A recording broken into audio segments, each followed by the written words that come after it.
Les experts atlantiques. We don't get fooled again.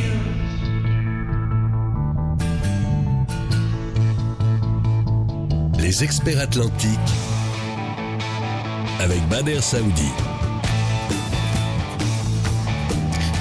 Les syndics se défaussent sur les mauvais payeurs se défaussent sur leurs voisins, les voisins se défaussent sur leurs syndics et ainsi va la copropriété. D'erreur en excuse et le serpent se mord la queue et les biens se détériorent. Seulement voilà, il est possible de ne pas s'y résoudre, il est possible de faire sienne la devise d'une vieille famille, même si tous, pas moi, parce que la loi est du côté de ceux qui veulent sévir pour peu qu'ils sachent comment. Nous en parlons ce matin du recouvrement et de la copropriété. L'on répond évidemment à vos questions et l'on écoute vos témoignages comme d'habitude au 05 22 95 36 70 ou 80.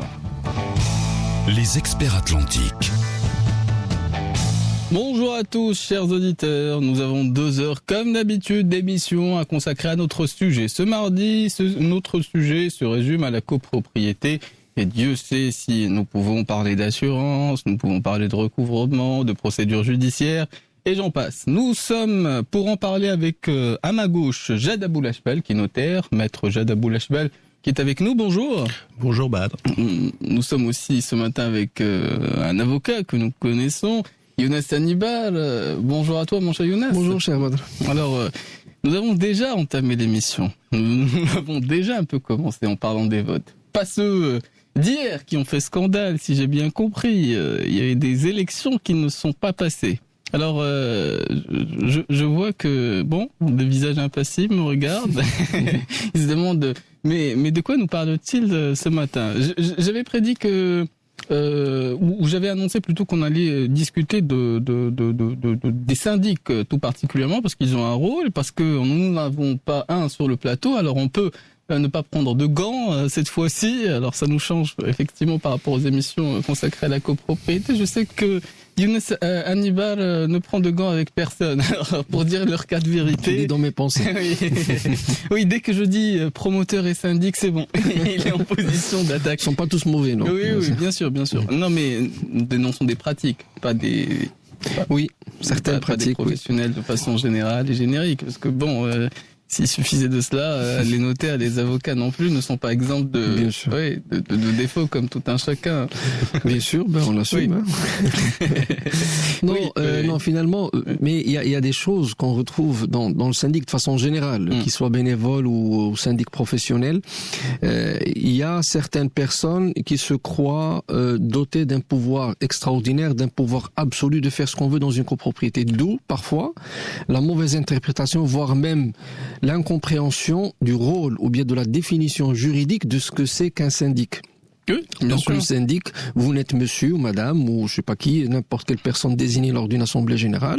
Syndic, vous êtes le représentant, vous êtes l'organe qui exécute les décisions prises par le syndicat des copropriétaires, c'est-à-dire l'ensemble des copropriétaires. Donc vous ne pouvez pas outrepasser cette mission, les décisions qui sont tracées et fixées par les copropriétaires, donc vous êtes chargé d'exécuter cette mission. Donc vous n'avez pas ce pouvoir de faire ce que vous voulez dans une copropriété. Mais ça se limite à ça. Mon cher Younes, là nous parlons de l'hubris, tout simplement. Il y a certaines personnes qui se sentent investies de pouvoirs dont ils ne sont pas pourvus. Ça, effectivement, ça existe lorsqu'on est syndic. D'ailleurs, oui, il faut se demander des motivations qui nous poussent à nous présenter devant les autres. Donc, ça, c'est quelque chose qu'on peut constater. Mais il y a pire encore. Il y a parfois une mauvaise gestion. Il y a parfois ne pas mettre à disposition les comptes du syndicat des copropriétaires, ne pas répondre aux sollicitations par rapport à cela. Et puis, pire encore, il y a parfois des façons un peu détournées de gérer la copropriété. Je pense que nous avons eu quelques exemples depuis le temps que nous faisons cette émission, mon cher Younes. Oui, tout à fait. Finalement, bon, vous savez, ce rôle de syndic, ça ne veut pas dire que vous avez non seulement vous exécutez les décisions, mais vous êtes quand même responsable.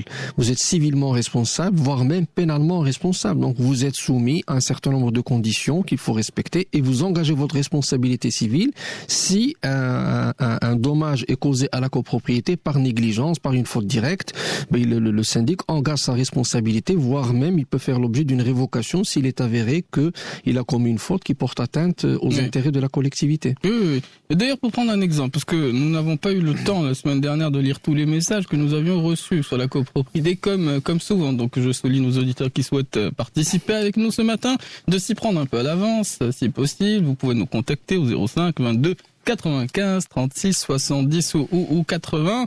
Vous pouvez aussi nous écrire si vous le souhaitez sur la page Facebook des Experts Atlantiques. En général, je partage une petite caricature pour sourire de bon matin. Et puis, vous pouvez nous écrire en commentaire ou en message privé. Alors, il y avait un message que je n'avais pas eu véritablement l'occasion de lire la dernière fois. C'était un auditeur, c'est Mohamed, qui nous avait dit que le syndic, tout simplement, parce que il y avait une réunion, une assemblée générale, a bloqué l'ascenseur pour que tout le monde, toute personne qui rentre dans l'immeuble aille directement assister à l'assemblée générale. Tout le monde devait y assister, bon, pour des raisons mystérieuses, mais c'est pour dire, il y a ceux qui bloquent l'ascenseur parce que l'un ou l'autre ne paye pas, il y a ceux qui parfois bloquent le garage parce que peu importe la raison. D'ailleurs, c'est l'illustration. C'est juste l'un des exemples de ce que pourrait. Il est loin de figurer dans notre top 100. Il est loin de figurer dans notre top 100. C'est un exemple gentil pour démarrer l'émission. Mais le danger, c'est que c'est parfois une initiative unilatérale du syndic. Deuxièmement, parfois on ignore la portée juridique d'une telle d'une telle mesure. Ça risque d'être qualifié de délit. C'est un délit, c'est-à-dire vous empêchez quelqu'un d'utiliser quelque chose qui lui appartient. Quand on parle de ascenseur, escalier, ce sont des parties communes, mais ce sont des parties qui sont liées à la partie privative. C'est une propriété. Donc c'est l'extension de la propriété privative. Donc c'est une propriété. Vous empêchez quelqu'un d'user de quelque chose qui lui appartient. Donc c'est dans ce sens que la qualification de délit peut faire l'objet éventuellement de poursuites à l'encontre du syndic. Oui. Les digicodes, les cartes magnétiques pour utiliser le syndic, voire même juste pour que l'assemblée générale se tienne, vous n'avez pas le droit d'obliger les gens à assister à une assemblée générale. C'est tout. Celui qui est convoqué n'assiste pas, il n'a qu'à subir les conséquences des votes qui seront établis. Oui, les absents ont tort en la matière. Je me retourne vers Jade Aboulechbel qui nous écoute, j'allais dire religieusement.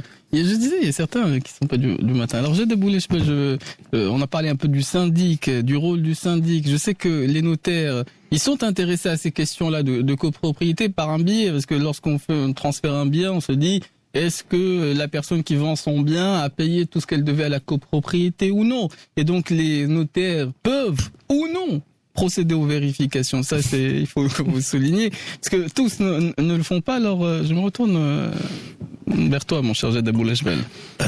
Sur le rôle du syndic. Oui. Alors, par rapport à ce qui a été dit par Younes Hanibar, il faut effectivement que chacun prenne conscience qu'un copropriétaire est propriétaire d'un lot. À savoir des parties privatives qui n'appartiennent qu'à lui et des parties communes qui appartiennent à tous. Donc, il y a une notion de collectivité.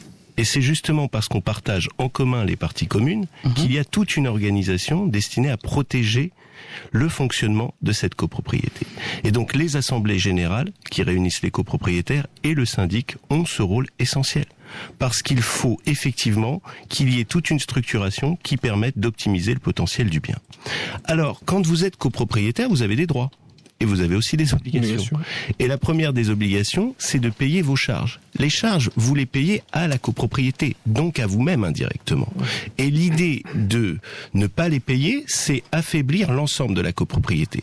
Voilà pourquoi il est très important que chacun s'acquitte de ses charges, et si on ne s'acquitte pas de ses charges, qu'on puisse être sanctionné avec des actions de la copropriété qui sera représentée par son exécutif. Oui. Alors par rapport à la question stricte du notaire, le notaire intervient à tout moment dans la vie de la copropriété. Il intervient au moment où on va éclater les titres. S'il est le notaire du promoteur, il coordonne l'opération avec le promoteur et la conservation foncière. Il intervient au moment de l'établissement du règlement de copropriété, parce que même si la loi prévoyait un règlement de copropriété type qui s'appliquait à toutes les copropriétés par voie réglementaire et que ce règlement a été adopté, il n'empêche qu'on peut toujours aménager un règlement de copropriété. Et donc, je suggère à tous de recourir au service d'un spécialiste pour ce règlement de copropriété. J'ajoute que lorsqu'une indivision familiale dans un immeuble de plusieurs étages ou dans une résidence est ingérable, il est tout à fait utile de procéder à l'établissement d'une copropriété parce que chacun des copropriétaires anciennement indivisaires pourra vendre son lot beaucoup plus librement que dans une indivision. Donc c'est l'intérêt de tous de prendre conscience que la copropriété est un atout. Le seul problème, c'est le coût et les démarches foncières qui sont parfois réfrigérantes pour des gens qui sont en indivision. Alors, en tant que notaire, lorsque j'établis un acte de vente sur un lot de copropriété, je m'assure déjà de l'identité des propriétaires du lot, parce qu'ils peuvent être plusieurs. Oui. Mais je parle d'un lot. Et quand on vend un lot, on vend et les parties privatives et les quotes-parts de parties communes. Pas possibilité de faire autrement. Et je dois m'assurer, effectivement, que celui qui cède est à jour de ses charges de copropriété. Parce qu'il y a une solidarité avec son acquéreur. Quand on achète et que l'autre n'a pas payé, on est solidaire de sa dette. Et il y a une prescription au bout de 5 ans si les charges n'ont pas été demandées. Donc ça signifie que vous pouvez remonter longtemps en arrière. Donc ce que vous faites en tant que notaire, vous vous assurez que la copropriété lui a donné quitus. Si elle ne lui a pas donné quitus, vous avez la faculté de payer le syndic qui représente le syndicat sur la base du prix de vente qui n'appartient pas encore au vendeur puisqu'il ne lui appartiendra qu'au moment effectivement, où la vente aura été inscrite au profit de l'acquéreur. Donc la copropriété est une question essentielle, elle concerne tout un chacun, et je pense que chacun devrait prendre conscience que lorsqu'il y a un mauvais copropriétaire, c'est-à-dire quelqu'un qui ne respecte pas le règlement et qui ne paye pas ses charges, il y a un intérêt collectif à se liguer contre lui. Parce que c'est que vous détériorez les parties communes, vous détériorez l'ensemble, et vous faites perdre de la valeur au bien de chacun. Et la gestion de la copropriété passe par une présence assidue aux assemblées générales. On ne peut pas vous y contraindre par la force, mais si vous n'y allez pas, vous avez tort. Vous avez tort, pas du point de vue juridique, mais vous avez tort du point de vue politique parce que vous perdez vos droits. Et j'ajoute que si vous ne payez pas vos charges, il est tout à fait naturel qu'on vous sanctionne et qu'on vous contraigne à les payer dès lors qu'elles ne sont pas abusives. Oui. Mais bon, effectivement, là, nous parlons du cas de figure où, normalement, tout est sur les bons rails et il y a un récalcitrant. Parfois, il y a des excuses, parfois, il y a une mauvaise volonté manifeste. Peu importe les raisons, ça existe. La semaine dernière, je voulais peut-être vous faire réagir par rapport à ce cas de figure. L'auditeur nous a appelé pour nous dire que il exigeait à ce qu'il y ait un compte au nom du syndicat des copropriétaires. Le syndic, bénévole en l'occurrence, était payé en espèces, donc il n'avait aucune idée de la manière avec laquelle la gestion se faisait. Les assemblées générales étaient, de façade parce que ne se faisait pas dans les règles, il n'y avait pas de convocation, il n'y avait pas d'ordre du jour, donc on se réunit et on discute et on gère comme on peut. Ça peut exister, ça existe dans les petites copropriétés, ça peut bien fonctionner. Oui. Nous en avons des témoignages tous les jours. Nous avons l'occasion aussi de le constater lorsqu'on se renseigne par rapport aux différents cas de figure. D'ailleurs, ça nous permet d'économiser quelques frais, pas de convocation, pas de lettre, etc. Et donc, quand tout se passe à merveille, on peut s'imaginer que c'est merveilleux. Simplement, il y a parfois quelques nouveaux propriétaires. Ils se disent comment ça se fait, est-ce que les choses sont bien gérées? Et donc, il y a parfois la suspicion. La suspicion peut entraîner, des questionnements qui peuvent amener certains copropriétaires à ne pas payer. Et c'était le cas de cet auditeur qui nous disait que tant qu'il n'y aurait pas de compte au nom du syndicat des copropriétaires, tant qu'il n'y aurait pas une gestion claire et transparente par rapport aux frais qui sont engagés, je ne paye pas tant que justement les choses ne se font pas dans les règles. Younes Hannibal, que répondre à ce type de cas de figure, parce que ça existe? Je peux le comprendre d'un point de vue moral, mais je le comprends pas. Je peux le comprendre d'un point de vue juridique plutôt, et d'un point de vue moral non. Si vous êtes dans une copropriété, là j'enlève la casquette de l'avocat pour dire finalement parce que vous savez, il y a des immeubles avec 8 personnes, 10 personnes. Donc si ça marche, si c'est géré de façon correcte pendant des années, finalement tout est entretenu, sécurité, ascenseur, entretien, propreté, nettoyage, si vous avez tout ça, vaut mieux participer. Donc voilà. Donc ça, c'est côté moral. Maintenant, juridique, il est dans son droit, c'est tout à fait normal. Il a besoin de transparence, il a besoin de savoir où va cet argent, même si je présume que c'est un petit budget comparé aux grandes copropriétés. Mais chaque copropriétaire, de toute façon, c'est très simple. Mais c'est dramatique lorsque effectivement il y a des centaines de lots. Là, c'est sans commune. Des centaines, voire parfois des milliers de lots. Là, d'ailleurs, il y a une question, on a soulevé un petit détail tout à l'heure avec mon ami Jed, par rapport aux grandes structures, et qu'est-ce qui est nécessaire, c'est-à-dire l'organisation de la structure, syndic, adjoint, secrétaire, trésorier, etc. Donc on abordera le sujet tout à l'heure.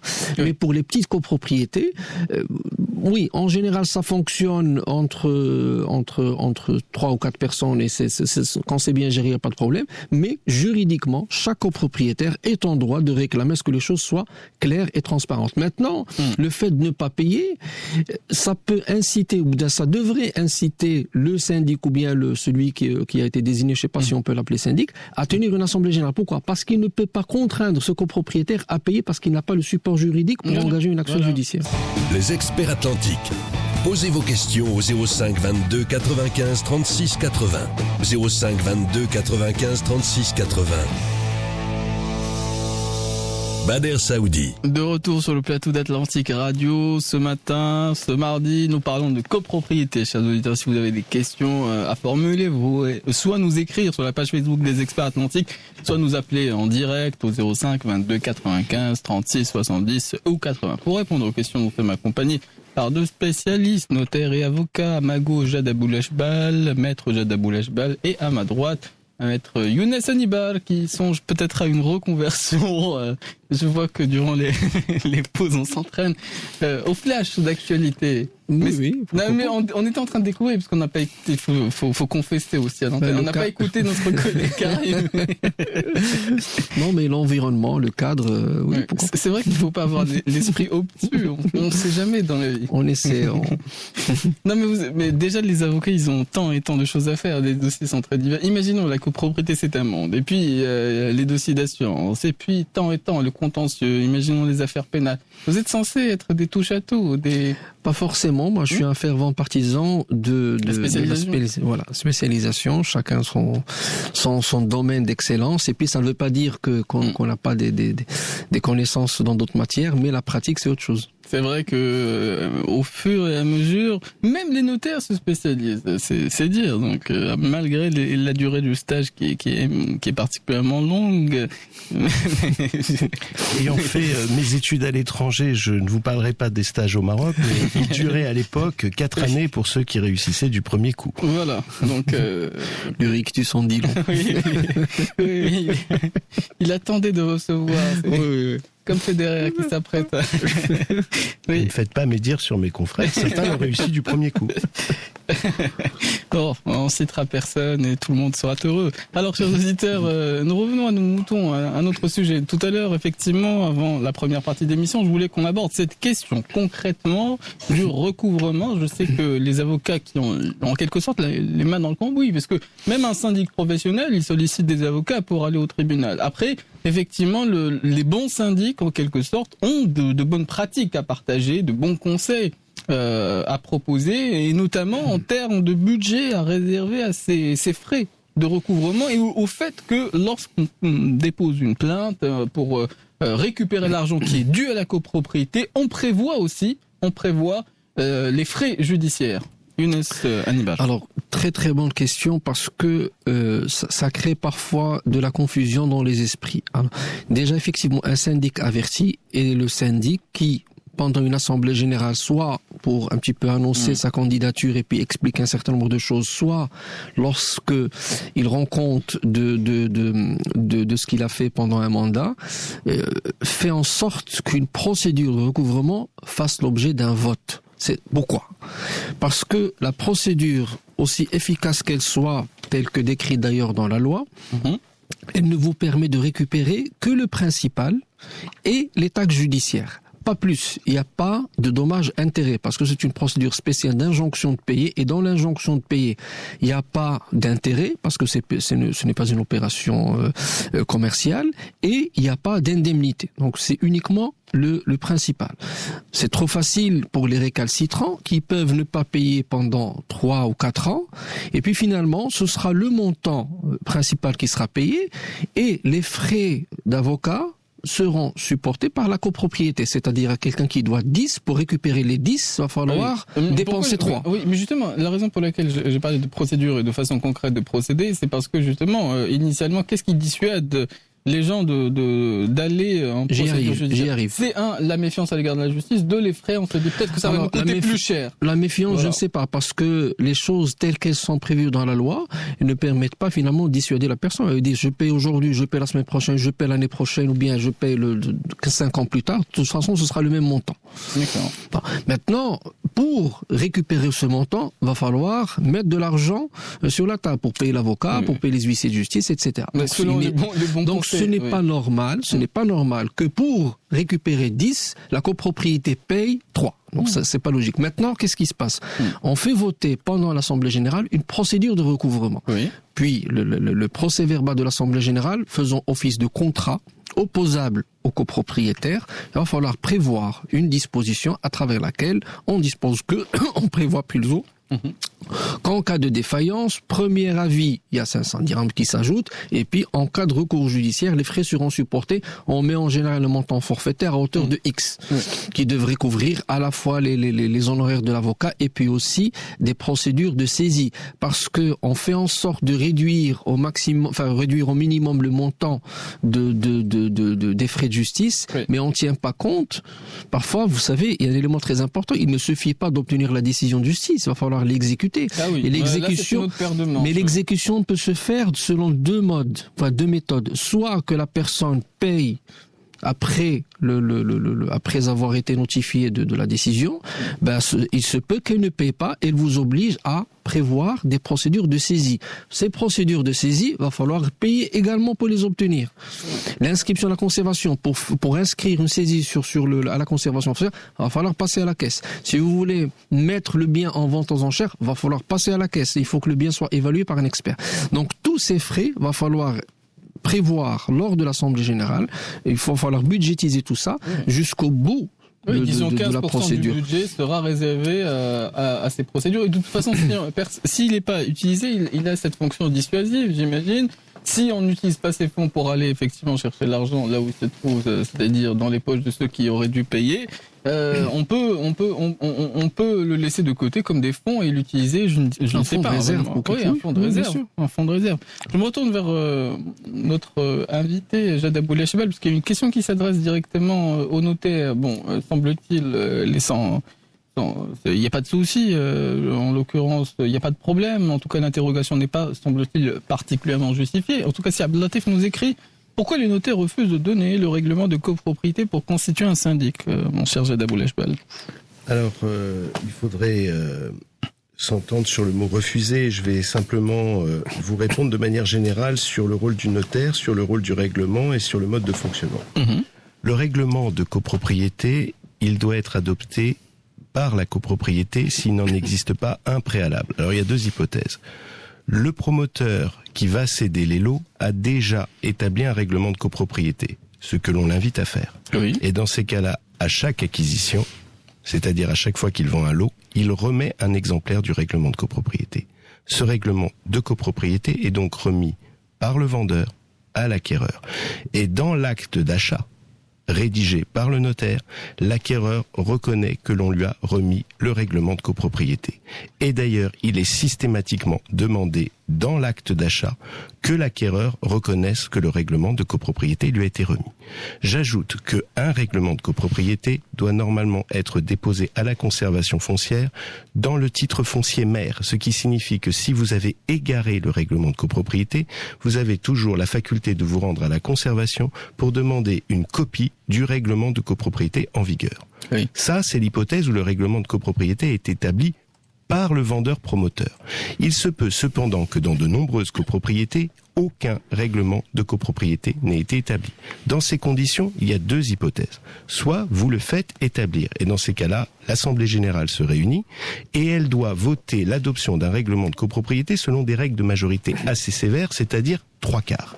Or, parfois, vous n'aurez pas le nombre suffisant de copropriétaires.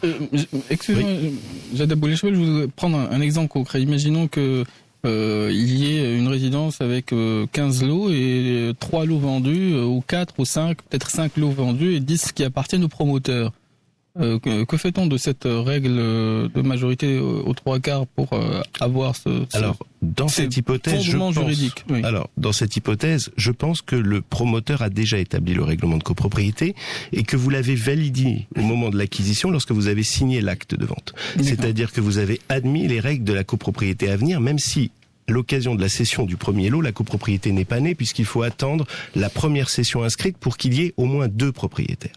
Maintenant, pour ce qui est des règles de majorité, ce sont des règles de majorité variables selon le type de cas, mais je rappelle que lorsque un propriétaire a plus de la moitié des lots et donc des droits de vote, son droit de vote est minoré à 50%. Pour ne pas C'est-à-dire lui si permettre... tous les autres veulent prendre une décision, ils pourront toujours la prendre. Imaginons En l'occurrence, il y aura une majorité, il n'y aura pas de majorité parce qu'on arrivera à une situation de blocage. C'est pour ça que 50% pour l'un et 50% pour tous les autres. Mais est-ce vraiment l'intérêt du vendeur-promoteur de ne pas faire un règlement de copropriété solide? Je pense que le plus souvent, il le fera. C'est dans l'hypothèse où il y a une défaillance en amont qu'on va établir un règlement de copropriété. Et la majorité des 3/4 est parfois difficile à obtenir. Mais je pondère, il était prévu dans la loi, et de nombreuses années après, ce règlement de copropriété a été adopté par voie réglementaire, qu'il y ait un règlement de copropriété type qui s'applique à toutes les copropriétés qui n'en ont pas, puisque la loi impose un règlement de copropriété. Donc vous voyez imposer un règlement de copropriété par défaut,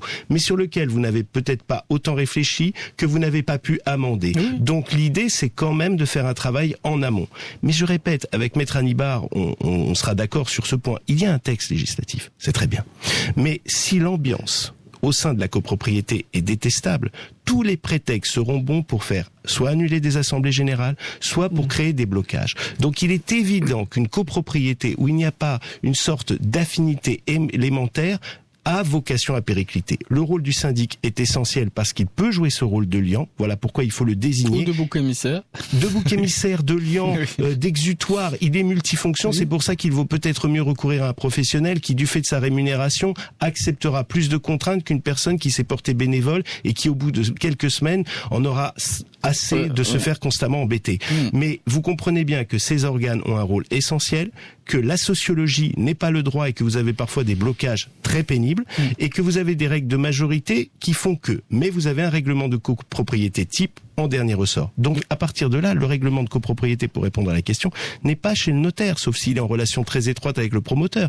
Mais n'importe quel acquéreur peut soit aller au niveau de la conservation foncière, soit l'exiger du vendeur et ne pas signer s'il ne l'a pas, soit tout simplement savoir qu'il est soumis au règlement type. Voilà, donc on a répondu clairement je l'espère, à tous les cas de figure possibles et imaginables sur les raisons, sur la disponibilité de ce fameux règlement de copropriété, si tant est qu'on souhaite le lire assidûment, parce qu'on le fait pas toujours. On le fait quasiment jamais et on ne se rend pas compte de ce que ça implique. Pire encore, il y a des règlements de copropriété qui n'ont pas encore été mis à jour depuis la dernière réforme.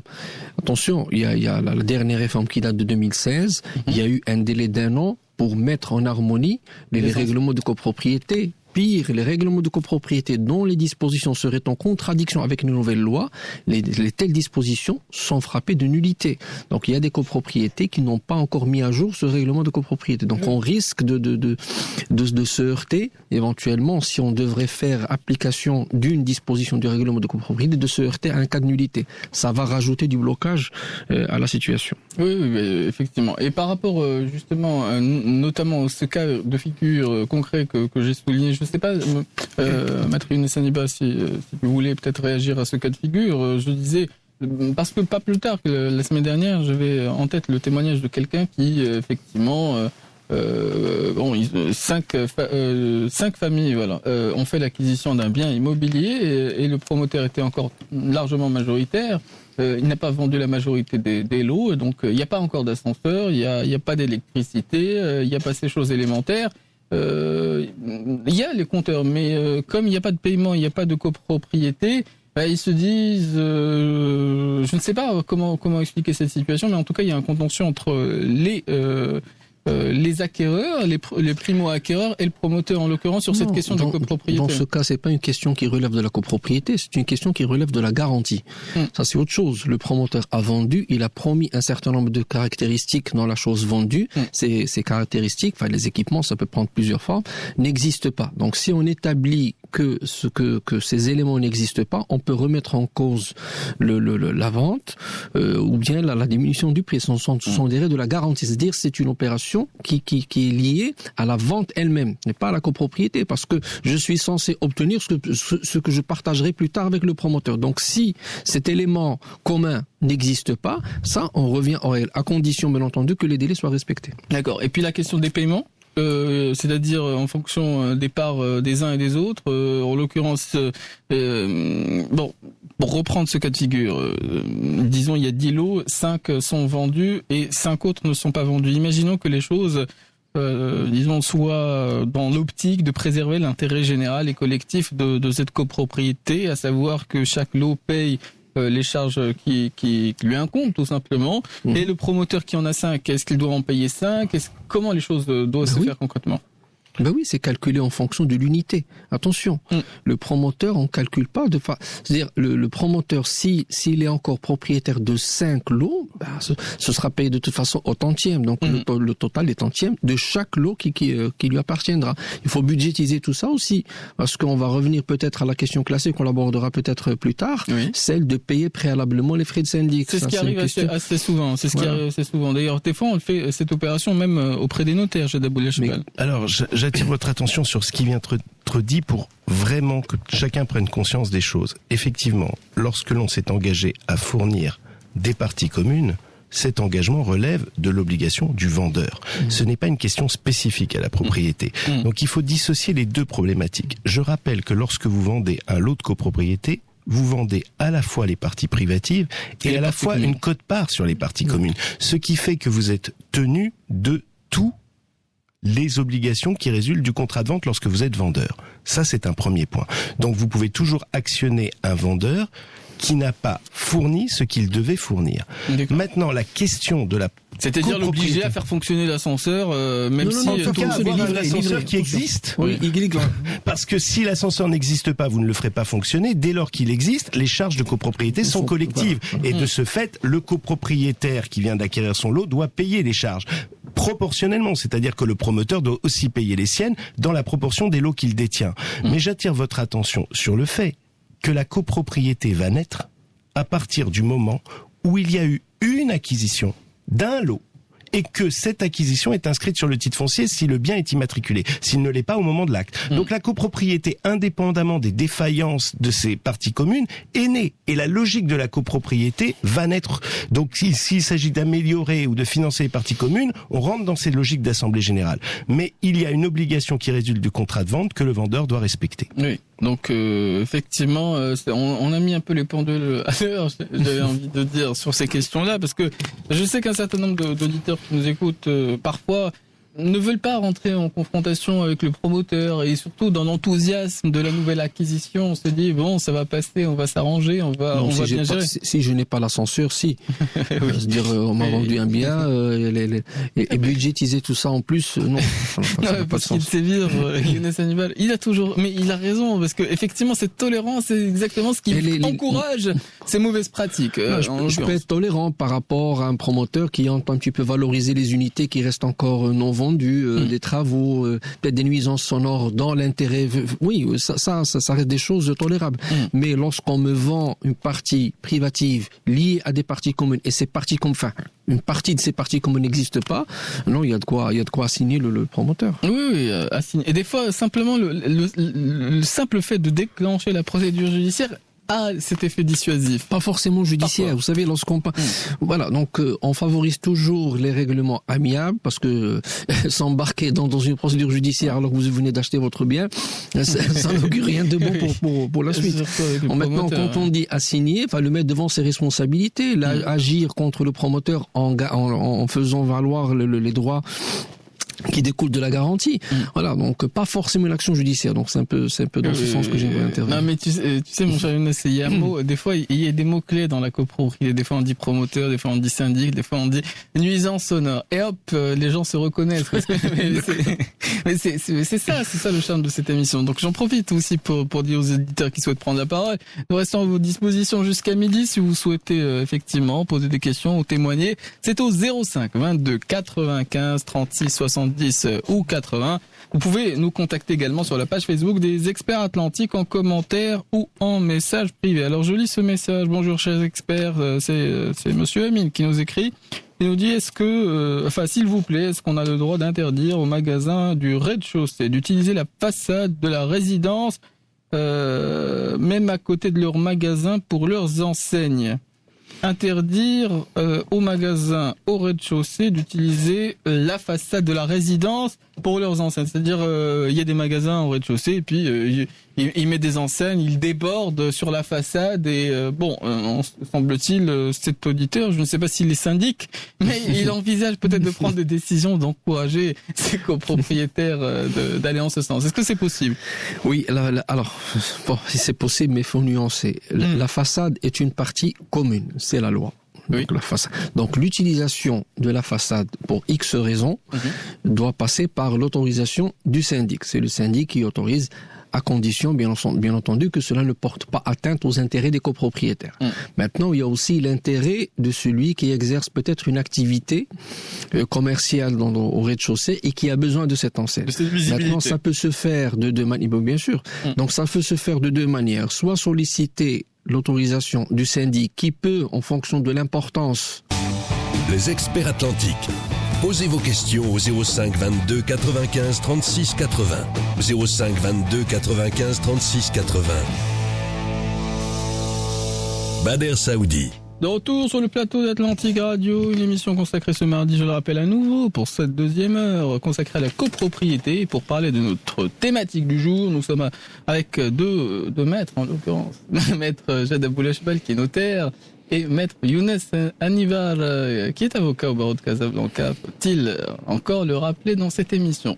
Alors, nous avons parlé un peu des procédures de recouvrement, du promoteur, du rôle des assemblées, du rôle du respect des procédures. Nous sommes avec des juristes, donc on le comprend tout à fait. Et puis, il y a des problématiques, je le disais, qui sont comme des lampes comme cela qui s'allument, et dès qu'on les prononce, ça évoque quelques expériences, ça renvoie du vécu. Je disais par exemple les nuisances sonores. Est-ce que ça vaut la peine de porter plainte, de dissuader? Comment procéder? Je me retourne vers vous, maître, tous les deux peut-être, je ne sais pas si vous en avez fait l'expérience, en tout cas c'est désagréable, mais d'après la pratique, parce que les syndics sont sollicités sur tout et sur rien, ils préconisent pas tout à fait le fait d'être procédurier sur ces questions-là. Younes Anibar.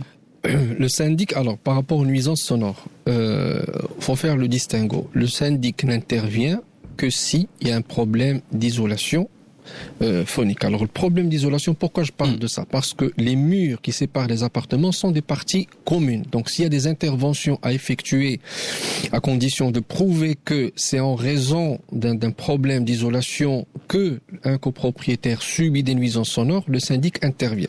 Mais les nuisances sonores relatives j'irai au quotidien dans les immeubles, tout dépend de la tolérance des gens. La tolérance n'est pas la même chez tout le monde. Ah, ça c'est évident. Quelqu'un qui met le volume à fond pour écouter de la télévision, on va pas l'empêcher de le faire. Donc faut distinguer. Le syndic intervient lorsque son intervention porte sur une partie commune et non pas sur un comportement privé. C'est-à-dire problème entre voisins, problème de comportement du voisin, des enfants qui crient dans les couloirs, ce n'est pas le syndic qui intervient, il n'a pas le rôle de le faire, parce que le syndic ne se charge que des parties communes. Maintenant, les nuisances sonores, comment on fait, comment on applique, j'irai revendiquer le droit. Il y a une loi, il y a la loi 1103 relative à l'environnement qui prévoit dans son dispositif quelles sont les possibilités, les recours offerts à une personne qui se plaint d'un désagrément ou bien d'une nuisance sonore. Donc il va falloir saisir les autorités, plainte, une commission qui se déplace, on constate. Oui, bien sûr. Même à 4h du matin. Maintenant, mais le formalisme est tellement compliqué que c'est. Alors, il y a deux cas de figure. Vous portez plainte auprès de la police. Malheureusement, le montant de l'amende n'est pas vraiment dissuasif. Ça c'est clair. La procédure dont je parle est une procédure pour des nuisances sonores d'une grande gravité qui nécessite l'intervention d'une commission de la commune. C'est vrai que c'est une question inépuisable parce que les travaux le dimanche, les travaux à 11h, c'est interminable. Nous avons un auditeur en l'occurrence qui nous a appelé. Je voudrais pas non plus qu'il attende trop longtemps au téléphone ou je ne sais pas le moyen qu'il a utilisé pour nous contacter, j'imagine sur son téléphone. Si Younes, vous nous appelez, je crois, de Kenitra, donc bonjour à vous. Si vous êtes avec nous au bout du fil, bonjour. Oui, bonjour, c'est Bala, bonjour. Alors, si on vous écoute, si vous avez des questions, des informations à partager avec nous ce matin. Merci, c'est Bala. Merci, c'est Bala, et merci aux experts. Donc, c'est très intéressant votre émission. On a appris beaucoup de choses avec vous, franchement. Ça nous Moi, fait plaisir. je suis un syndic aussi. Ah. Donc, voilà. Donc, j'ai 3 petites questions, si vous permettez. Donc, la première question, c'est que on a un copropriétaire qui nous a pas payé, ça fait 10 ans maintenant. 10 ans. Il Ah, est d'accord. 10 ans, exactement. Il habite en France. Ah, Et oui. il vient pas souvent, il vient une seule fois chaque 3 ans ou chaque 4 ans. Et déjà, on a un problème avec lui, c'est que son appartement est divisé entre lui et sa femme. Donc, et on ne sait pas vraiment quoi faire avec lui pour qu'il arrive à nous régler. Parce que ça fait 10 ans, c'est quand bon. même beaucoup, voilà. Et si jamais on aura recours à la justice, est-ce qu'il va nous régler, nous payer les 10 ans ou seulement une partie de ces 10 ans? Et qu'est-ce que le syndic doit procéder? Qu'est-ce qu'on doit faire? Mais c'est Exactement. difficile aussi d'exécuter le jugement lorsque la personne est à l'étranger. Gardez-vous, c'est le privilège du premier auditeur. Vous avez 2 autres questions, on va les entendre dans quelques Voilà. instants. Et je laisse Younes Hannibal sur ce Alors, volet contentieux. Alors déjà, c'est la question que je pose. Est-ce que, en tant que syndic, vous avez tenu de vos assemblées générales de façon régulière, c'est-à-dire annuelle, avec en fin de mandat, élection des nouveaux syndics? Est-ce que le déroulement des assemblées générales s'est fait de façon tout à fait normale, avec présentation de rapports financiers à chaque fois? Oui, exactement, on fait ça. Mais malheureusement, on fait un procès verbal. Donc avec la signature de tous les copropriétaires, mais malheureusement les étapes qui suivent, on les fait pas. Donc on ne sait pas quoi Non, faire. mais l'assemblée se tient et des rapports financiers sont présentés qui reflètent l'état, etc. Alors très bien. Pourquoi je vous pose cette question? Parce que déjà, alors pour 2 raisons. La première, c'est que pour la procédure de recouvrement, il faut que vous justifiez auprès du juge le procès verbal qui atteste le vote d'un budget pour réclamer le montant. Donc si vous réclamez, par exemple, des cotisations qui datent de 2011, il faut produire au juge le procès verbal de 2011, comme quoi le budget a été voté et en 2011, monsieur était tenu à payer X montant. En 2013, par exemple, le montant de la cotisation a changé, etc. Donc il faut, pour additionner le montant des cotisations, il faut qu'il soit prouvé, attesté par le procès verbal pour chaque exercice. Donc ça, d'un premier volet. Deuxième volet, pourquoi je vous ai posé la question? Parce que la prescription prévue par la loi, la prescription de 5 ans, mais à partir de quand? C'est-à-dire, les cotisations sont prescrites dans un délai, pour un délai de 5 ans, à la condition, c'est-à-dire les compteurs sont remis à 0 lorsque l'adoption se fait pendant chaque assemblée générale. À compter de la validation des comptes à l'assemblée générale, les compteurs sont remis à 0. Donc vous avez la possibilité de reprendre, de récupérer cet argent, réclamer les 10 ans, et on ne peut pas s'opposer, ou bien ne peut pas vous opposer à cette histoire de la prescription, puisque à compter de quelle date la prescription prend effet. Donc lorsque vous adoptez les comptes et bien entendu dans ces comptes il y a la situation des impayés relative à monsieur X qui depuis 2011, donc chaque adoption de rapport financier remet le compteur à 0 et il y a possibilité d'engager une procédure judiciaire dans ce sens. D'accord. Et sur l'exécution du jugement, parce que la personne qui est copropriétaire dans ce cas de figure réside à l'étranger. Oui, alors vous savez, lorsqu'il y a 2 personnes, il y a solidarité forcément.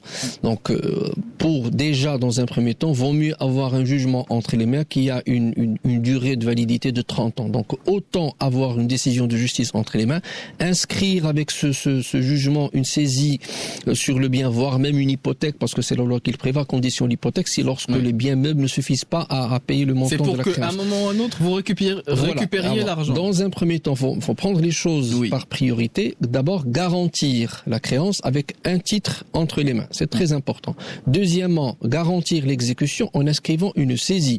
Vous pouvez convertir cette saisie conservatoire en saisie exécutant en mettant le bien en vente. Il y a des formalités à entamer. Si le montant le justifie, pourquoi pas. Deuxièmement, s'il y a quelqu'un dont le bien est que cette personne est co-indivisaire, cette personne devra prendre en charge le paiement de la cotisation, histoire de qu'elle se rabatte sur le responsable à hauteur de sa contribution plus tard. Oui, c'est donc sur le recouvrement, vous avez écouté Younes, mais j'ai cru comprendre que vous aviez d'autres questions. Exactement, merci pour ces informations. Oui. Ma deuxième question, c'est que on a un copropriété qui nous demande à chaque fois de lui accorder une place au garage. Oui. Et malheureusement, d'après son contrat, donc il n'a pas le droit au garage. Mais à chaque fois, il nous demande ça, il nous dit voilà, je suis votre voisin, pourquoi vous ne voulez pas m'accorder la place au garage? Et malheureusement, déjà nous, on a déjà un grand problème au garage, c'est que il n'y a que 24 places qui sont disponibles. Et vous êtes combien? Et nous sommes 27. 27 copropriétés, 24 places. Voilà, avec 27 droits au garage, 27 places. Normalement, on a ce problème-là. Donc, est-ce que les places sont attribuées ou pas du tout? Romain. D'accord. Malheureusement, on n'a pas numéroté, donc chacun a sa plage comme ça, donc par règle, c'est tout. Donc, mais c'est pas numéroté parce que le problème c'est que il y a 24 places qui sont disponibles au garage et nous sommes 27. Donc c'est nécessairement il y en aura qui pourront pas utiliser le garage. D'accord. Exactement. 3 personnes qui vont pas trouver une place et vraiment on a ce problème. Parfait, c'est Younes. Alors dites-nous la dernière question, comme ça on répond. La dernière question, c'est que quand on veut créer le bureau de syndic, donc on fait un procès verbal avec la signature des personnes qui sont présentes lors de la réunion. Mais quelles sont les procédures à suivre par la suite? D'accord. Est-ce qu'on doit partir chez les autorités, chez le Qaïd ou chez le Pacha? Qu'est-ce qu'on doit faire exactement pour bien être certifié et conforme aux lois? On va faire. Je vous remercie, Younes, pour vos questions. On va prendre le soin de vous répondre. Ensuite, on va accélérer la cadence dans la dernière partie d'émission. Alors, on va procéder pour la deuxième question. À ma gauche, je crois que nous allons nous partager les réponses. Alors, ça me permet toujours de présenter les principes généraux. Quand vous faites l'acquisition d'un lot de copropriété, vous êtes propriétaire exclusif des parties privatives et vous êtes indivisaire des parties communes. La première question, c'est est-ce que la place de parking est dans le titre foncier parcellaire qualifiée de partie privative? Si elle est qualifiée de partie privative, elle n'est pas commune et elle appartient exclusivement au propriétaire du lot. Et dans ces cas-là, c'est très difficile de contester un quelconque droit sur quelque chose qui lui appartient expressément. Seconde hypothèse, la place de parking, les deux hypothèses sont envisageables. Seule la lecture du règlement de copropriété et du titre foncier vous le fait percevoir. C'est-à-dire que sur le certificat de propriété, vous savez quelle est la qualité de la place de parking. Si c'est une place commune, il faut savoir quelles sont les obligations à l'égard de chaque lot. C'est-à-dire que si on a prévu un espace commun avec 24 places alors qu'il y a 27 lots, il y a une carence au départ. Mais vous avez un droit acquis normalement. Alors la question sous-jacente, c'est est-ce qu'il y a 27 véhicules parce que certains propriétaires de lots ont 2 véhicules, et dans ces cas-là, il faudrait attribuer de manière préférentielle une place de parking par lot, et sinon, il faudra trouver des arrangements. Et simplement, je voudrais souligner ce cas de figure. Des fois, imaginons, on va louer, on est propriétaire, on va louer à quelqu'un, et dans le contrat de bail, on spécifie clairement qu'il n'y a pas de place de parking, premièrement. Et puis, des fois, quand on fait l'acquisition d'un bien, on peut nous proposer de renoncer à cette partie commune, disons des garages, Jad Aboulachbal. Oui. Alors, 2 hypothèses. Et je pense que c'est l'une des hypothèses, parce qu'il nous a spécifié que dans le contrat, peut-être dans le contrat de vente, la personne a renoncé à sa place de garage. Oui. Alors, 2 hypothèses. S'il s'agit d'un contrat de bail, c'est-à-dire un contrat de location, le bailleur, c'est-à-dire le propriétaire du lot, ne peut pas concéder plus de droits au preneur qu'il n'en a lui-même.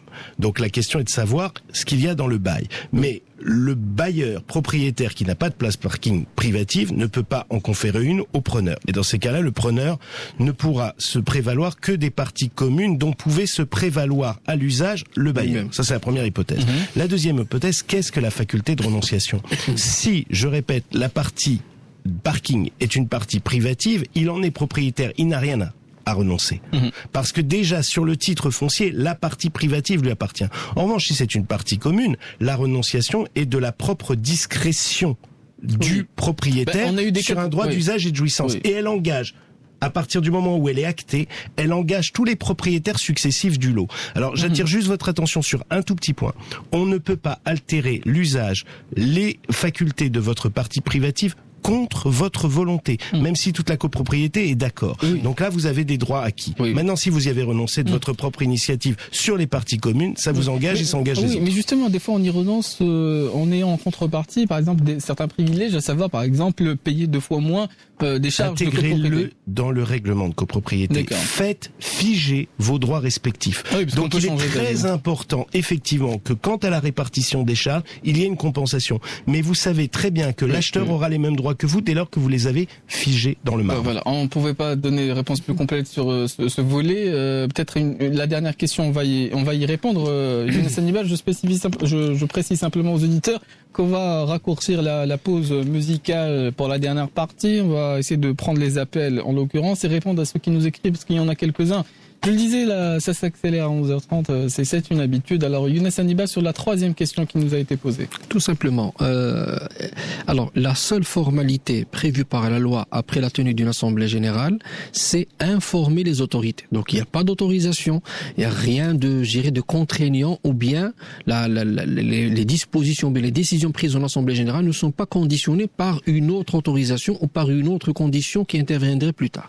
Tout simplement, l'assemblée générale se tient, sanctionnée par un procès verbal avec les dispositions qu'il comporte, et l'autorité est informée. Pourquoi elle est informée? Pour savoir à qui s'adresser, qui sont les représentants de la copropriété en cas de besoin, à qui s'adresser tout simplement. Donc c'est juste un devoir d'information. C'est-à-dire que le procès verbal ainsi que ses dispositions sont opposables entre copropriétaires, entre les tiers, dès lors que la signature est apposée sur le dit procès. Les experts atlantiques. Posez vos questions au 05 22 95 36 80. 05 22 95 36 80. Bader Saoudi. De retour sur le plateau d'Atlantique, on a raccourci comme promis la pause musicale et Amine, qui est de l'autre côté, a dérogé à la règle. Il nous a pas mis de Metallica parce que c'est sa signature personnelle. Donc on s'est dit, il voulait faire plus court. Alors justement, on va en profiter pour répondre à un maximum de questions. On me signale que effectivement, le standard, était un peu sursollicité en fin d'émission. C'est pour ça que je surligne que nous sommes disposés à répondre à partir de 10h. Alors, je vais plus quasiment parler. Je vais simplement passer la parole aux gens qui nous sollicitent. Nous avons Simstafa qui nous a appelé plutôt, qui est avec nous au bout du fil, je crois. Alors, vous nous appelez, je crois, de Casa. Blanca, bonjour à vous. Salam alaikum. Wa alaikum salam. تحيه لك سي بدر وتحيه للاكسبير اللي معك. شكرا بزاف سي مصطفى. اولا كنبغي نشكر اذاعه اتلانتيك كتعطي الفرصه لجميع طبقات المجتمع باش يعبروا ويسولوا على المشاريع ديالهم. شكرا وشكرا لمستقبل المكالمات. شكرا سي مصطفى. انا عندي واحد التساؤل بخصوص لي نوتير. اذا كان ممكن ملي كيمشي المواطن يشري من عند ملي كيمشي يوقع ديك العقد ديال البيع عند الموثق، اخر حاجه يقدر يفكر فيها هي طلب نظام الملكيه المشتركه. التساؤل ديالي هو علاش الموثق كيف ما كياخذ الفلوس من عند لاكيرور ويعطيها للبروموتور، علاش ما ياخذش هذاك لو ريغلومون دو كوبروبريتي ويعطيه من هذا المنعش العقاري ويعطيه حتى هو للكوبروبريتير، هكا كيكون داير الخدمه ديالو كموثق. شنو غادي يخسر الا وديجا طونك هذاك لو ريغلومون دو كوبروبريتير عنده، علاش ما يعطيش ديريكتومون سميتو هذاك لاكيرور ويعفيه من هذيك الوشيه ديال المحافظه العقاريه ولا شي. هذا هو التساؤل ديالي السي باطل. ولا الا ما بغاش يعطيه ليه ينبهوا على الاقل يدير الدور ديالو كموثق، يقول ليه ينبهوا يقول ليه اودي واش خديتي لو ريغلومون دو كوبروبريتي عندك الى عندك ما عندك سير خذوا من عند لو بروموتور وعادي يجي نوقع لك العقد ديالنا. هذه فكره هذا رايي. Non mais vous avez raison sur ce point, vous avez raison Simstafa là sur le fait de s'assurer que les gens ont payé parce qu'il y a une solidarité sur les charges de copropriété. Vous avez raison. سي بدر باردون سي بدر انا كنتكلم على لو ريغلومون دو بروبريتي. Oui, c'est-à-dire les gens parfois les gens qui sont en place ne sont pas consciencieux dans l'exercice de leur métier. هذا الاستاذ سمعتو قبيله في الاول ديال ليميسيون سمعتو كيقول لك اودي لا لو ريغلومون دو كوبروبريتي تاخذوه من المحافظه العقاريه، ولكن راه السيد راه جاي ما عارفش كاع شنو هو كاع لو ريغلومون دو كوبروبريتي. النوتير ملي كيجي لعنده غادي هو ينبهو الا ما بغاش كاع يعطيه ليه ولا ما عندوش ولا غير متوفر، ينبهو يقول ليه راه كاين واحد لو ريغلومون دو كوبروبريتي اللي غتحتاجوه من بعد ملي غتبغيو تاسسوا الصنديق ديالكم ضروري خصو يكون عندك. يكون يعطيه من هذيك المشيه ويعطيه. حيت دابا وقعوا مشاكل كبيره على هذا الريغلومون. الناس كيجيو كيقولوا انا اسسوا السانديك، كيجيو يتوكلوا على الله ويديروا شي حاجه اللي خارجه على القانون، ما كيبازيوش على هذا الريغلومون وما كيبازيوش على النظام ميركي مشترك. دابا ولاو الناس الحمد لله بفضل الاذاعه ديالكم ولاو الناس كيعرفوا شنو هو داك لو 1800، ولاو الناس الحمد لله كيديروا هادشي ديال السانديك. ولكن هذا لو ريغلومون دو كوبروبريتي انا ما كرهتش هاد التبازا، تاكد عليه مزيان. حيت هو علاش كيتبازا هذا لو سانديك، وعلاش كيتبازا باش كتعرف بعدا على الاقل مع من انت مجاور مع من انت مشترك في هذيك الملكيه اللي شريتي. ولهذا دابا النوطير ملي كيمشيو عند الناس كيطلبوه تيقول لهم سيروا للمحافظه العقاريه، كيقولوا هذاك لو باركور دو كومباتون عاوتاني سير المحافظه خلص جيب كذا، وهو عنده ديجا راه عنده، علاش ما يعطيش الناس؟ هذا هو، وهذا رايي، سمحوا لي. الله يسلمك. Non mais c'est Mustafa, ce que vous dites pour moi c'est du bon sens. Younes Hannibal, oui. Oui bien sûr. Oui. لا غير تنظن الا سمعتي الجواب ديال الاستاذ ابو الاشبال، هو كاين جوج ديال الامور. كاين عند التوقيع راه كتلقى في ذاك العقد النهائي تيقول لك راه المشتري اقر بكونه اطلع على نظام الملكيه المشتركه الذي سلم له من طرف الموثق. كاين هذيك اللحظه اللي كتوقع فيها العقد، هو ملزم انه يعطيك واحد النسخه منه لانها كتكون مقيده في العقد. هاد الناس اللي يمكن كيمشيو يطلبوا، هذا رايي، تنظن انه الناس اللي كيمشيو يطلبوا هذاك النظام المشتركه يمكن تيمشيو يطلبوه في مرحله ثانيه، بحال دابا حتى كدوز البيع وكيتسجل في المحافظه العقاريه، الناس كيلتجؤوا للموثق باش كيبسطوا عليهم الامور باش كيطلبوا هذاك النظام المشتركه. في هذه الحاله هذه هنا في الموثق تيقول ليه راه سلمتو لك، راك خديتي عند التوقيع، والا ما كنتيش خديتيه راه داز البيع صافي وانتهت الامور، راه غادي تلقى نسخه منه في المحافظه العقاريه. في كلتا الحالتين كتبقى وثيقه يمكن الحصول عليها بسهوله، اما المحافظه العقاريه او لا عند التوقيع. غير المشتري ملي يكون تيوقع العقد في هذيك اللحظه يطلب، انا متفق معك، يطلب او لا يعني يلزم الموثق انه يسلموا نسخه من هذاك الملكيه المشتركه، لانه عليه غادي يبني العلاقه ديالو مع الملاك مستقبلا. Et même le notaire peut aussi intervenir et prendre l'initiative en quelque sorte. Et j'énonce quelques principes, puisque là encore je veux pas rentrer dans des polémiques ou des mises en accusation. Moi j'énonce des principes que tous les acquéreurs doivent avoir en tête. Quand ils acquièrent un lot de copropriété, il est mentionné dans l'acte de vente qu'ils ont pris connaissance du règlement de copropriété. Ils en assument la responsabilité. C'est à eux de signer s'ils ont le règlement de copropriété. Donc à partir du moment où on leur remet le règlement de copropriété, ils signent et l'exigent du vendeur. Et si effectivement le vendeur n'est pas en mesure de leur fournir, le notaire peut très bien faire copie de ce qu'il y a dans le règlement de copropriété à la conservation foncière à ses frais. Encore faut-il, je le répète, qu'il y ait un règlement de copropriété, puisque de nombreuses copropriétés n'en ont pas. Mais il faut bien saisir que l'acquéreur, dès lors qu'on lui dit on vous a remis le règlement de copropriété, il assume sa responsabilité s'il dit oui. Et c'est important de l'avoir. Oui, mais je vous remercie en l'occurrence Mustafa parce qu'il nous a permis de mettre un peu la lumière sur cet élément un peu important, parce que quand on fait l'acquisition d'un bien, des fois on passe sur des formalités, on veut simplement s'installer le plus rapidement possible, donc on voit pas les choses comme on devrait effectivement être sourcilleux à y faire attention. J'ajoute que le règlement de copropriété est très important parce qu'il y a des clauses essentielles. Par exemple, on peut limiter l'usage de la partie privative. Imaginons que vous souhaitiez exercer une activité d'avocat ou de notaire dans vos locaux et que c'est à usage d'habitation exclusivement. Vous ne le pourrez pas dès lors que le règlement de copropriété limite cet exercice. De la même manière, il faut avoir une idée très très claire de ce qu'il est possible de faire dans les parties communes, et c'est seulement à ce moment-là que vous faites l'acquisition. Oui, c'est un très très bon exemple. On va simplement essayer de faire circuler aussi la parole par rapport à ceux qui nous écoutent. Il y en a un certain nombre. Si Mohamed nous appelle de Rabat, bonjour à vous si Mohamed. بونجور سي بدر، تحيه ليك وتحيه لضيوفك الكرام. انا عندي اسئله خفيفه. عندنا السانديك جدد السانديك ديالو، ولكن عنده لو كونت ديالو ايبوتيكي من قبل.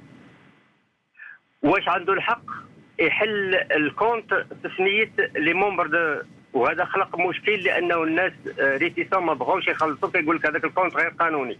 هذه واحد. جوج، واش عندهم الحق يكريو او لي لوكو ديال لي كونسيرجري؟ ثلاثه، واش الا دازت الماندا ديال السانديك ما جددش، ما الا با بروفوكي لاسامبلي جينيرال، واش عنده الحق يتابع الناس ويدير الاجراءات وياخذ دي ديسيزيون. هذا هما الاسئله ديالي. Bon, on va essayer. Si Mohamed. Oui. اش كتقصد بالكونت مرهون؟ واش مرهون السانديك الاول ما خلصوش دار شي حجز اكسيو ان جيستيس ورهن لهم الكونت حجزو دار حجز على المبالغ اللي كاينه في الكونت. اييه وباقي دابا الان ما كملش الفلوس ديالو باقي ما خلصش الفلوس ديالو كاملين. D'accord. وباقي محجوز وناضوا هما بو ديتورني لا لوا ils ont ouvert un compte au nom des membres du bureau. والناس ils ont été réticents. C'est très grave, Mohamed. Bon, non, pour l'ouverture des comptes, ça me permet d'interpeller les auditeurs sur une question très importante. Le syndic est le représentant du syndicat des copropriétaires. Le syndicat des copropriétaires, c'est une entité morale qui a tendance à se perpétuer dans les droits, etc. Donc, le syndic n'est que le représentant, c'est-à-dire il se peut que aujourd'hui le premier mandat c'est le syndic Monsieur X, le mandat d'après Monsieur Y, après et on change de syndic après peut-être, sinon on reconduit les mandats. Oui. Néanmoins, là, le compte doit être ouvert au nom du syndicat des copropriétaires. Ça veut dire le compte, il appartient au syndicat des copropriétaires, mais le syndic, pendant les 2 premières années, c'est Monsieur X, pendant les 2 années d'après, c'est Monsieur Y. Donc, on va pas changer de compte à chaque fois que le syndic. Oui. Donc, le compte doit impérativement être ouvert au nom du syndicat des copropriétaires. Non pas au nom du syndic, parce que le syndic ne peut pas ouvrir un compte pour son compte personnel. C'est très dangereux. Et d'ailleurs, même en termes de revenus, fiscalement, c'est très dangereux. Alors, deuxième élément, ces gens qui ont ouvert un compte en leur nom des membres du bureau, ils ont ouvert un compte personnel. Et ça, c'est très grave. C'est très, très grave. Non seulement ils ne sont pas habilités à le faire, deuxièmement, comment ils vont peut-être opérer ou bien justifier les opérations plus tard. Et puis, un compte en nom des membres du bureau. Est-ce que c'est un membre du bureau ou des membres du bureau? Troisièmement, et c'est l'élément le plus important, la banque qui a ouvert ce compte, c'est une autre paire de manches. Alors, le genre... Là, c'est les contentieux. Non, mais les exemples que j'ai eus où la banque, et je suis désolé pour mes amis banquiers, il y a ceux qui font correctement le travail, on insiste sur cet élément, mais les ouvertures de comptes en matière de copropriété posent un gros problème. Vous avez des banquiers qui réclament un certain nombre de documents, mais qui n'ont aucun sens. Le seul, ou bien les seuls documents qu'on doit exiger pour ouvrir un compte au nom du syndicat des copropriétaires, c'est le règlement de copropriété, comme quoi la copropriété existe juridiquement. Deuxièmement, le procès verbal de l'Assemblée générale qui désigne X syndic habilité à ouvrir le compte la première fois. C'est tout. Mais on ne peut pas aller demander des fois des règles différentes en fonction des villes. On a demandé un modèle J d'une société professionnelle, mais c'est complètement aberrant. Donc les 2 documents à exiger. Donc la banque doit vérifier à son niveau que pour les besoins pour la copropriété, on doit ouvrir un compte au nom du syndicat des copropriétaires et les 2 documents exigibles, c'est le règlement de copropriété et le procès verbal. Si le syndic n'est pas reconduit, va falloir que le syndic nouvellement désigné fasse ou bien produise le nouveau procès verbal pour que la signature soit modifiée au nom de celui qui est désormais désigné pour gérer la copropriété. Oui, bon, on a répondu peut-être à la question la plus importante qui nous a été posée par Sidi Mohamed. Je voudrais simplement dire, parce qu'il y a une question qui s'adresse directement à Jad Aboulachbal. C'est un invité, Reda Bnani Dakhama, qui nous écrit, je découvre sa photo de profil.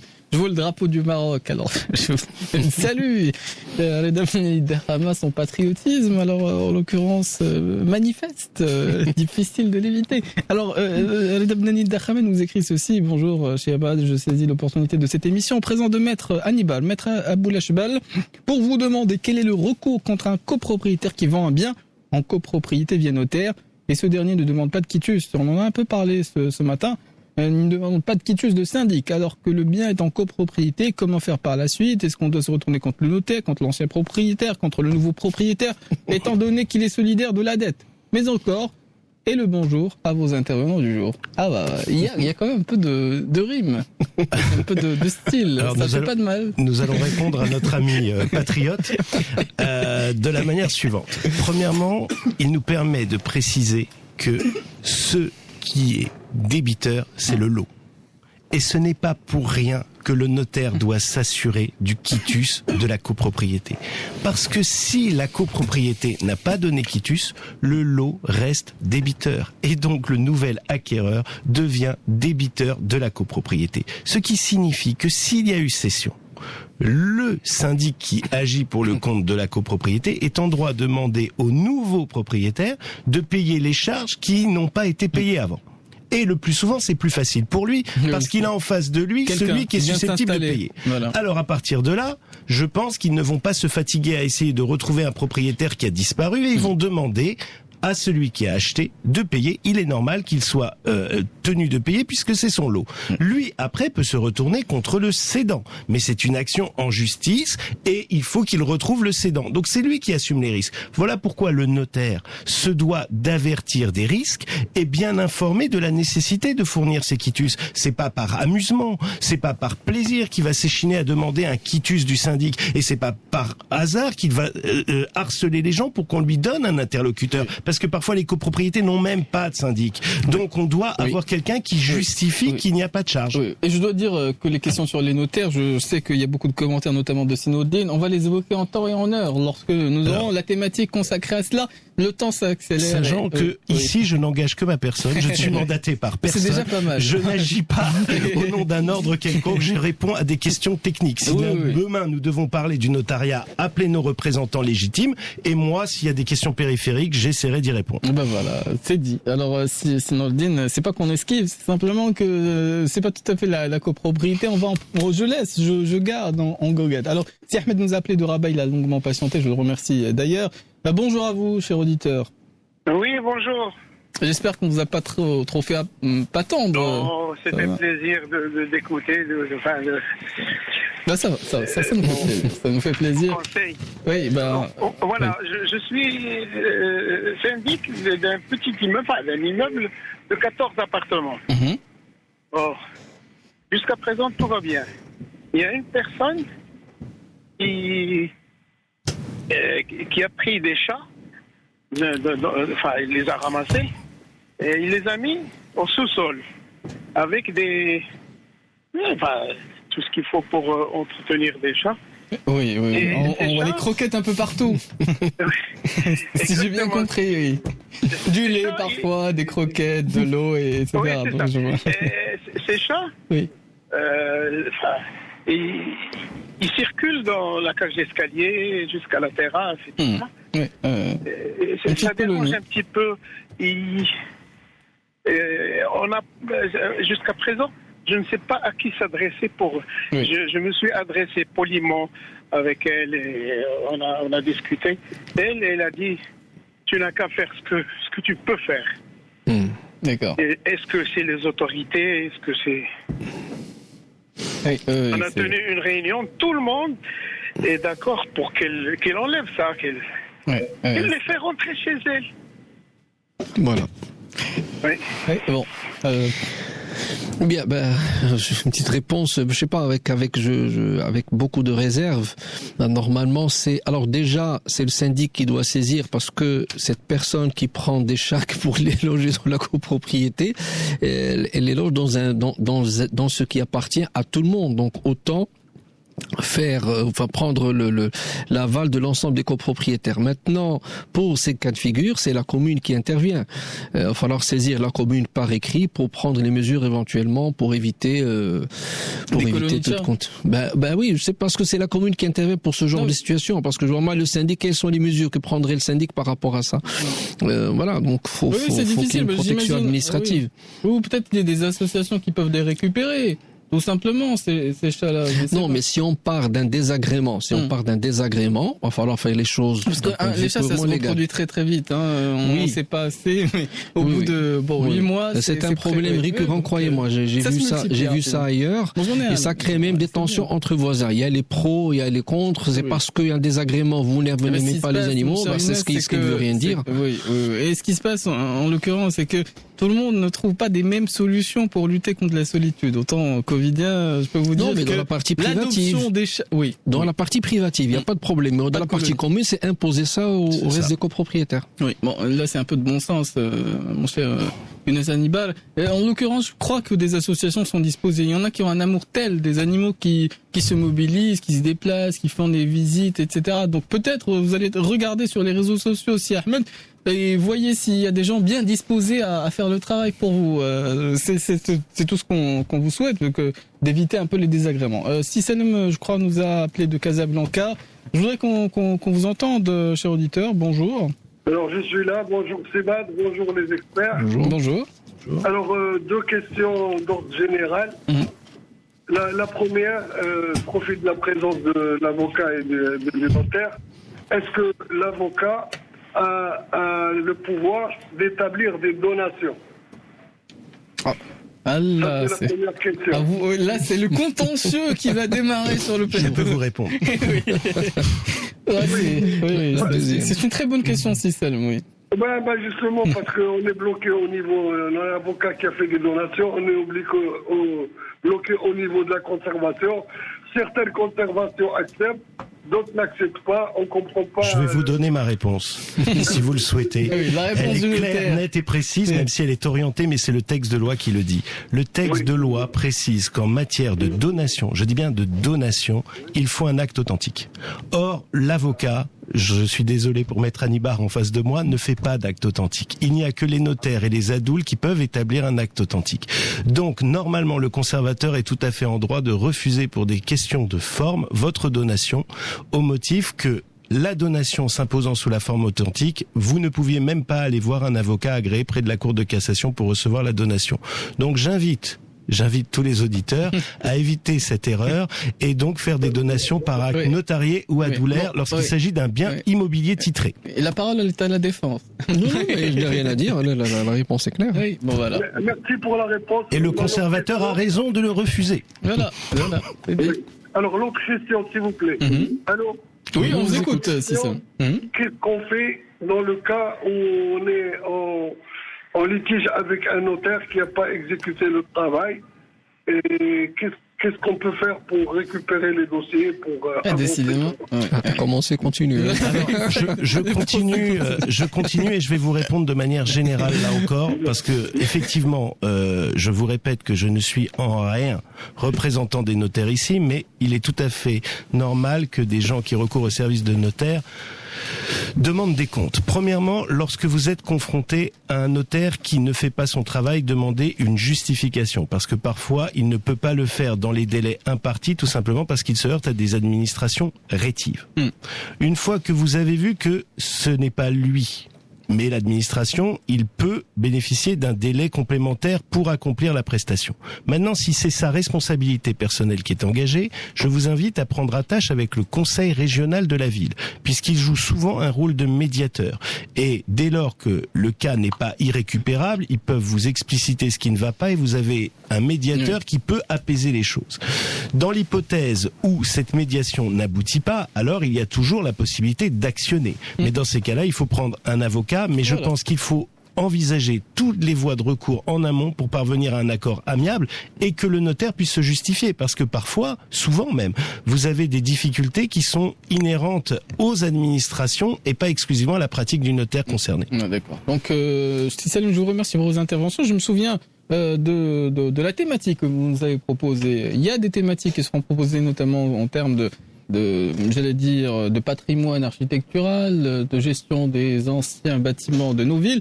On va essayer de les traiter et le moment venu, on vous sollicitera. Un dernier appel, Sir Hamoni nous a appelé de Casablanca, comme ça on aura fait parfaitement notre devoir ce mardi, mes chers invités.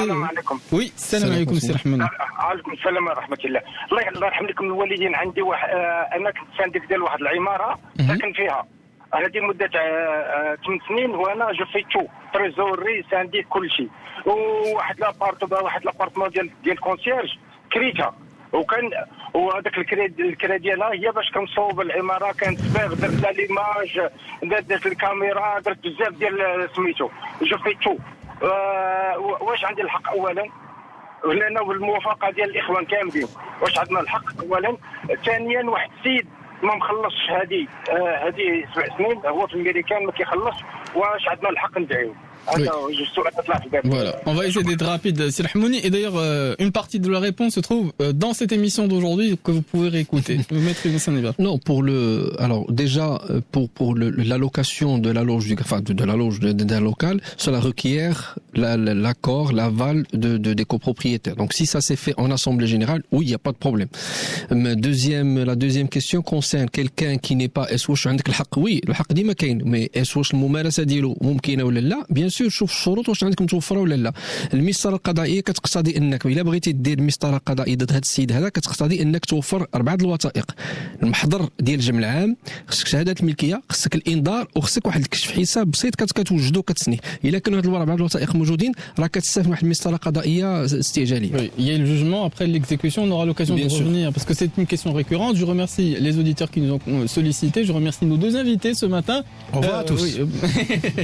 Jad Aboulachbal et Maître Younes Hanibar. Halima Yesni s'installe auprès de nous pour nous délivrer les actualités en langue arabe, un journal d'information. Je vous souhaite une excellente suite des programmes sur nos ondes, notamment une excellente écoute par rapport aux actualités. Halima Yesni. Donc, quant à moi, je vous dis à demain pour une autre émission des Experts Atlantiques consacrée les mercredis, vous le savez, aux assurances.